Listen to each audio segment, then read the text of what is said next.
السلام عليكم.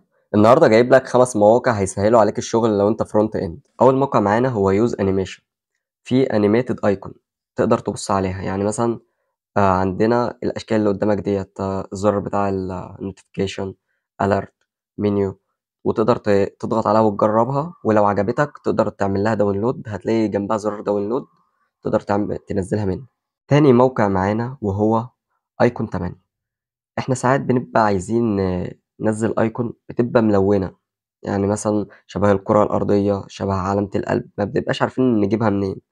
موقع icon 8 بيقدّم لنا الميزة ديّة، وبتقدر تنزّلهم بكل سهولة، يا دوب بتضغط على الicon وتضغط على download كده بتبقى نزلت معاك بكل سهولة. الموقع اللي معانا بعد كده هو lord icon، ده بيحتوي على animated icon، تقدر تشوف أي icon أنت حاببها وتنزّلها عندك في الproject. يعني مثلًا لو اخترنا icon زي كده تقدر تغيّر الشكل بتاعها، تغيّر الألوان، تختار اللون اللي أنت عايزه وتنزّلها بكل سهولة. الموقع ما فيهوش حاجة صعبة برضه. الموقع اللي بعد كده هو Flacked icon. Flacked icon موجود عليه برضه icon كتيرة تقدر تختار منها اللي أنت عايزه في الproject بتاعك، وبرضه التنزيل سهل وبسيط. أنت بتدخل على أي icon وبتخش هتلاقي كذا طريقة للتنزيل، وممكن تاخد كود الHTML جاهز وتحطه عندك في الproject. آخر موقع معانا هو Lottie icon.